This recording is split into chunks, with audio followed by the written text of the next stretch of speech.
Germans are starting to get to soften them up, so the Americans can advance. They're taking some fire.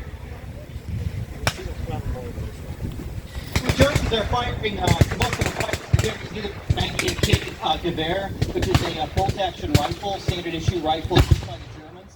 They also had MC-34 and 42 light machine guns. When you hear them, they fire and they rip off a belt. It's almost like a non-stop firing buzz noise. And the very high rate of fire was to be able to hit targets wide open. Most of the time, the target's only presented for maybe 2 to 3 seconds. So you need to be pretty quick and send a lot of rounds.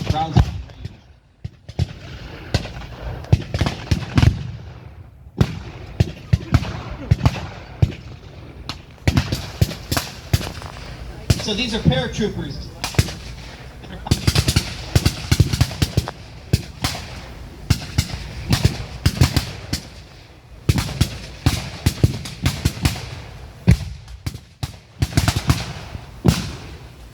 So the Germans are looking to counterattack.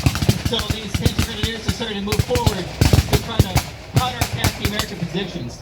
What the basic premise of a counterattack is that you want to move forward and try to knock the enemy off balance while they're trying to advance.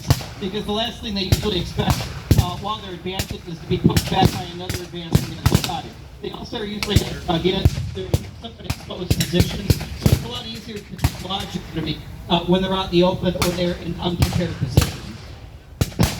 They're being covered by the support of the 8-wheel of the car. The guy would be able to tear through all of it on the other side and picking out light vehicles and the bumpers that might be there.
Camouflage to protect him from air cover, and also reinforcements.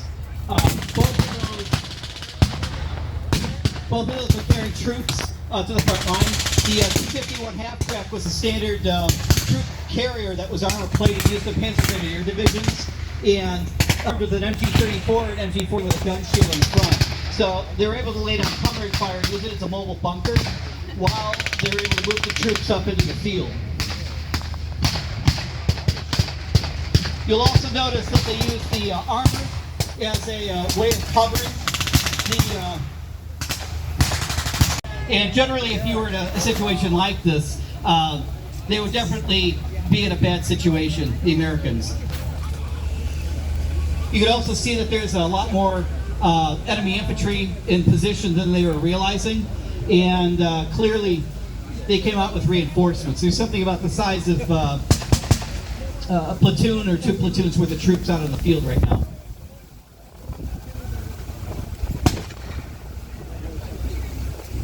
The Germans, in a lot of cases, would actually lightly defended areas towards the end of the war when they didn't have enough manpower.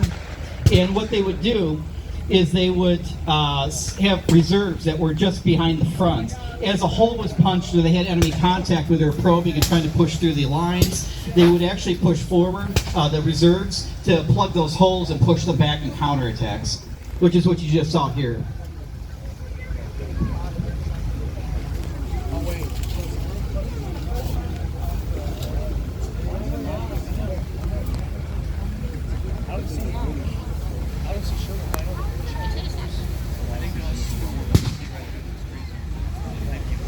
Wait, are they gonna fix it?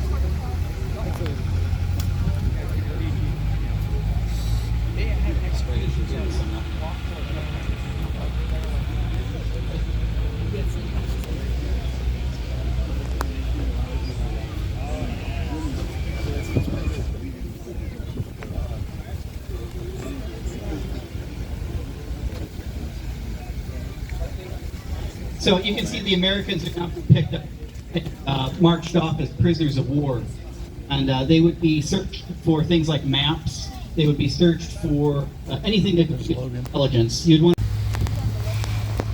can see on that 251 half track that's making a flyby here that again it's all sloped armor on the upper surfaces and on the front license plate protecting the engine.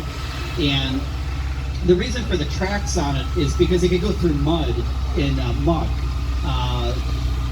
It also would have towing capacity to tow a lot of these anti-tank weapons that you see in the field.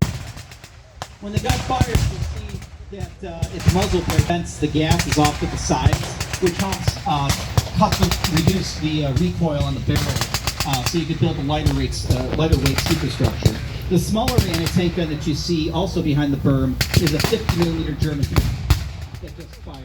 The 50mm half gun was replaced 37mm guns early in the war to deal with up-armored tanks, but it didn't have enough power to take out Soviet tanks, and in some cases taking out American Sherman tanks. Let's get over here. You can see the German interceptor Panzer moving in. They have a Hutzer tank destroyer. It is that silhouette, so it can hide behind buildings and foliage pretty easily, and it has that sloped armor to really give it a lot of protection. It was a lot easier to build a fixed gun without turrets. It also makes it much stronger than a regular tank.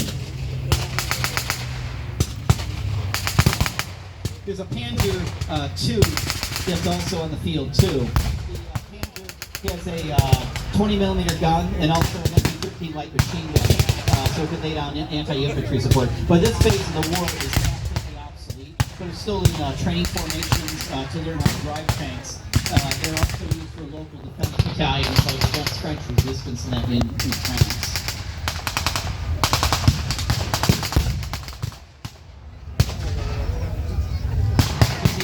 Getting into action. There's a car alarm going off. Car alarms are going off. I know.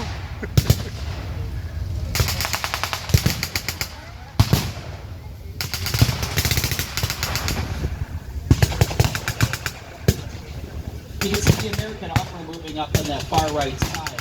The reconnaissance elements got into a position that's holding just to lay down covering fire to try to pin the Germans down. Moving up supporting infantry, and they start moving up Allied armor.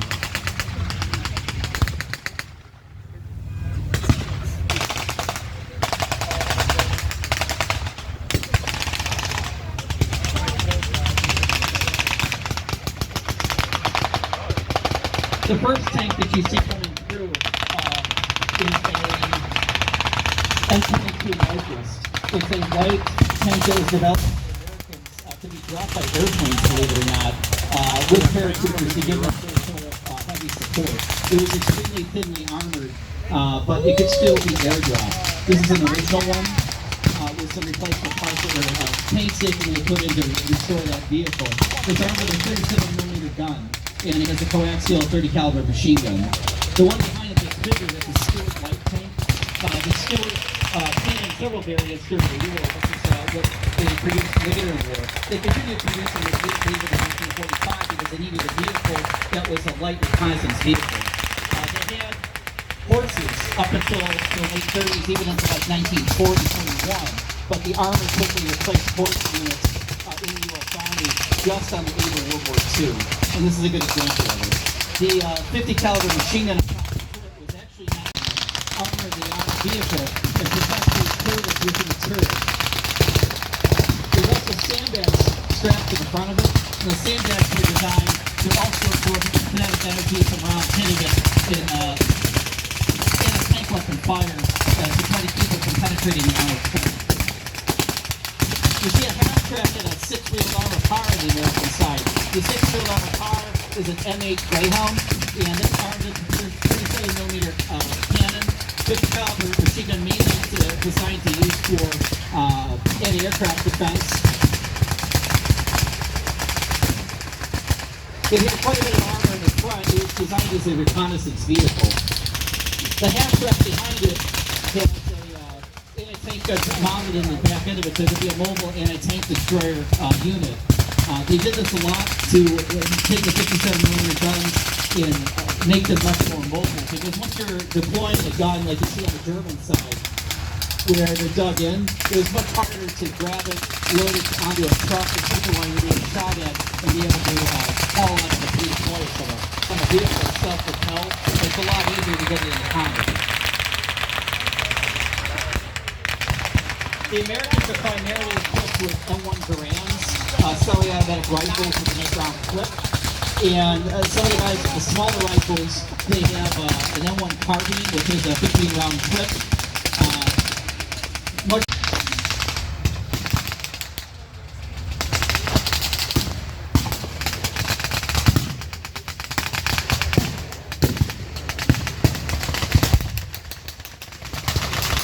the hex is still, looks like it might be immobilized. Immobilizing an armored vehicle, a tracked vehicle like a tank or a half-track, also means that they would abandon it to crew because they become sitting ducks for anti-tank fire.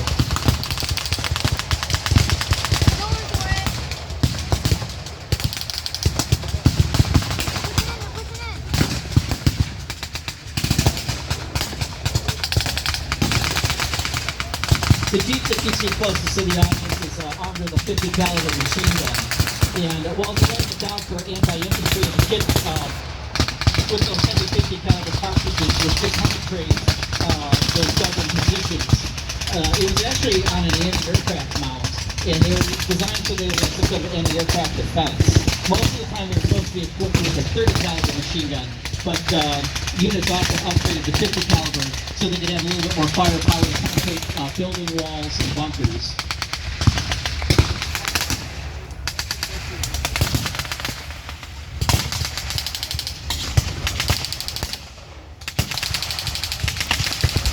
The Germans are starting to pull back from the positions on the far back side of their trench on the east side of the field.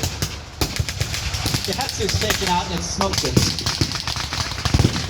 There's still an effort by the Panzer Grenadiers to push up with the 250 to try to push the Americans back. There's a lot of them figuring that they would just replace them. But it was amazing in the field that you could actually get 10 guys and pick these things up. Or you could actually repair them in the field. Often it's careless vehicles that are damaged. Before me, I